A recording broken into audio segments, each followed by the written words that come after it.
Saya Kamarudin, calon guru penggerak angkatan 10 dari Kabupaten Minahasa. Kali ini saya berada di MTS Kelas Tarbiyah Tondano bersama dengan Ibu Kepala Sekolah Ibu Fitriawati Lababa SPD MPD. Selamat pagi Ibu. Selamat pagi. Apa kabar hari ini, Bu? Alhamdulillah sehat. Begini Bu, saya ada tugas dari calon guru penggerak angkatan 10 untuk mewawancarai Ibu terkait dengan keputusan yang biasa Ibu ambil ketika menghadapi dilema etika atau pendidikan moral. Boleh saya bertanya-tanya sedikit Ibu? Selama ini bagaimana Ibu dapat mengidentifikasi kasus-kasus yang merupakan dilema etika atau pendidikan moral? Oke, berhubungan dengan kasus dilema etika atau rujukan moral, memang untuk identifikasi secara khusus tidak ada karena memang jarang terjadi. Tapi biasanya ketika terjadi kasus itu ada identifikasi permasalahan, mencari tahu apa penyebab masalah tersebut dan siapa saja yang terlibat dalam masalah tersebut. Nah, biasanya dalam menjalankan atau mengambil sebuah keputusan di sekolah yang Ibu pimpin, pertama untuk kasus-kasus di mana ada dua kepentingan yang sama-sama benar atau sama-sama mengandung nilai-nilai kebajikan. Kira-kira bagaimana cara Ibu dalam mengambil keputusan ini dan kalau boleh ada kasus nyata di sekolah yang Ibu pimpin? Jadi ketika terjadi kasus dengan yang berhubungan dengan hal tersebut, hal pertama yang saya lakukan adalah mencari tahu masalahnya, kemudian mencari faktanya, kemudian mendiskusikan hal tersebut dengan yang pertama tim EDMRA, tim evaluasi diri madrasah dan IKAM yang ada di madrasah kami. Kemudian setelah itu mendiskusikan secara lebih luas dengan pihak contoh kasus yang terjadi di madrasah kami itu berhubungan dengan informasi berhubungan dengan siswa. Kebetulan di sekolah kami itu ada siswa yang berkebutuhan khusus, masuk dalam siswa inklusi. Secara etika moral, memang siswa itu ada kekurangan dan dia memang untuk membaca dia itu kurang lancar. Tetapi kita dihadapi dengan dilema etika. Orang tuanya berharap anak itu bisa naik kelas ke tahap selanjutnya, tetapi itu kita diskusikan untuk menyelesaikan masalah itu diskusikan dengan guru-guru bagaimana penyelesaian masalahnya. Kita jadi dilema ketika tidak menaikkan kelas tersebut, kalau mereka itu akan dihentikan. Kita berpikir kalau mereka akan dihentikan, pertama dia akan putus sekolah, lingkungan pergaulan akan mempengaruhi apa yang guru kepadanya karena kita tahu keadaan keluarganya seperti apa. Jadi kita berdiskusi dengan guru, kemudian saya menginformasikan kepada pengawas madrasah, kepala seksi teknis, dan juga waktu itu hadir kepala Kementerian Agama mengenai kasus tersebut. Jadi kita mengambil keputusan bersama anak itu bisa dinaikkan kelas dengan adanya pembimbingan khusus. Berarti dilema etika yang Ibu hadapi terkait dengan kasus muridnya Ibu di sini yang saya tangkap adalah di sini ada rasa kepedulian Ibu terhadap si siswa ini, dan di samping itu ada bertentangan dengan rasa kasihan dan juga rasa keteraturan yang ada di sekolah. Nah, langkah-langkah apa yang biasanya Ibu lakukan dalam mengatasi hal yang semacam ini? Langkah pertama yang biasa saya lakukan pertama itu mengidentifikasi permasalahan tersebut, kemudian fakta-fakta pendukung mengenai permasalahan tersebut. Kemudian kita melakukan musyawarah dengan stakeholder atau pemangku kepentingan yang ada di madrasah.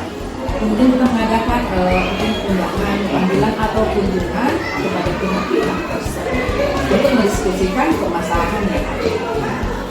Yang paling efektif itu yang melakukan diskusi atau melakukan koordinasi dengan pihak-pihak yang terkait. Nah, hal-hal apa saja yang Ibu anggap efektif dalam mengambil sebuah keputusan terkait dengan kasus dilema ini?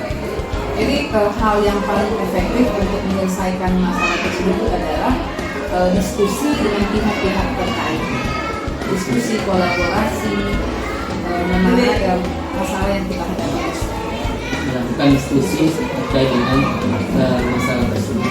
Nah, biasanya ketika menyelesaikan permasalahan ini atau kasus yang serupa, ada nggak jadwal khusus atau seperti misalnya melakukan penjadwalan dalam menyelesaikan kasus seperti ini? Jika kasusnya skalanya kecil, bersifat kecil, kita tidak perlu penjadwalan khusus. Jika memungkinkan, termasuk diselesaikan saat itu juga. Jika permasalahan lebih besar lagi, kita mengatur jadwal khusus untuk menyelesaikan masalah tersebut.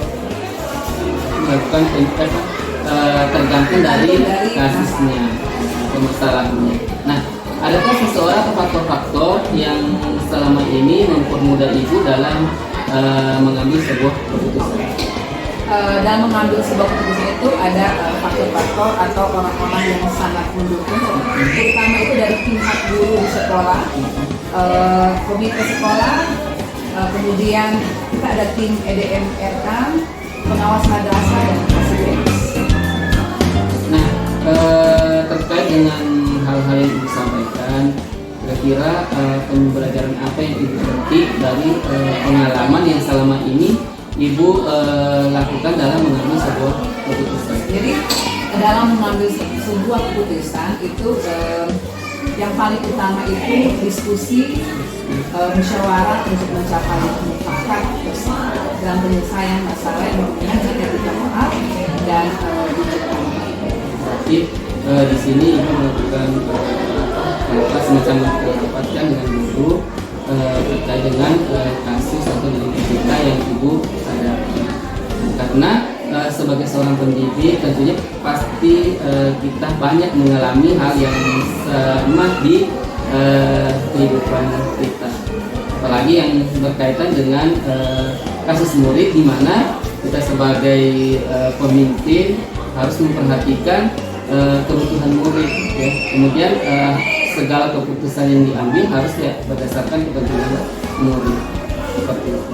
Nah, terima kasih Ibu atas waktu yang sudah diluangkan untuk saya untuk mewawancarai Ibu. Semoga kedepannya saya banyak belajar juga dari Ibu terkait dengan pengambilan keputusan. Sekali lagi saya ucapkan terima kasih.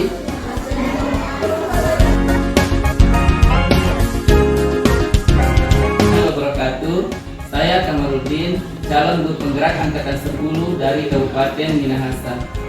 Pada hari ini saya berada di SD Negeri 7 Tondano bersama dengan Ibu Kepala Sekolah, Ibu Suryani Hormati SPD. Selamat pagi Bu. Pagi. Apa kabar hari ini? Luar biasa. Pada hari ini Bu, saya akan melakukan wawancara terkait dengan tugas saya sebagai calon guru penggerak angkatan 10 terkait dengan modul 3.1 pengambilan keputusan berdasarkan nilai-nilai kebajikan sebagai pemimpin. Sekali lagi saya ucapkan terima kasih karena Ibu telah meluangkan waktu untuk saya wawancara pada hari ini terkait dengan dilema etika dan kehidupan moral. Pilihan yang sama-sama benar, baik itu di sekolah maupun di dalam keluarganya. Mungkin bisa ceritakan sedikit. Berarti di sini antara tanggung jawab dan tugas. Tanggung jawab di sekolah itu besar, di rumah pun besar. Jadi bagaimana kita mengatur waktu sebaik mungkin sehingga semua persoalan di rumah dan di sekolah bisa teratasi. Contohnya kira-kira kayak apa yang biasanya dilema yang kayak pernah satu saja contoh dilema yang pernah kayak alami, baik itu di sekolah atau di rumah. Contoh kalau di sekolah kayak itu kan sudah harus ada di sekolah untuk monitor sekolah, kebersihan, guru-guru untuk KBM, sementara di rumah adalah tanggung jawab sebagai seorang istri, sebagai ibu rumah tangga. Jadi harus mengatur waktu sebaiknya supaya semuanya bisa teratasi, bisa datang cepat di sekolah, semua pekerjaan di rumah bisa teratasi. Contohnya nih Cap ini paling waktu baru-baru ini kan Cap lama ada masuk rumah sakit. Paling di situ Cap ada dilema di situ antara mau menjaga mbok di rumah sakit dengan melaksanakan Itu tugas. tanggung jawab Itu dilema sebagai seorang anak untuk berbakti pada orang tua. tua. Jadi dilemanya itu harus mengatur waktu sebaik mungkin sehingga pekerjaan yang di rumah yang bisa mengatur orang tua. Jadi lupa tadi masih jam 3 sudah di dapur, jam 3 suka urus di dapur. So pekerjaan yang ada di rumah itu bisa selesai jam 6 itu selesai. Jadi semuanya pintar-pintar kita untuk mengatur atau memanage waktu.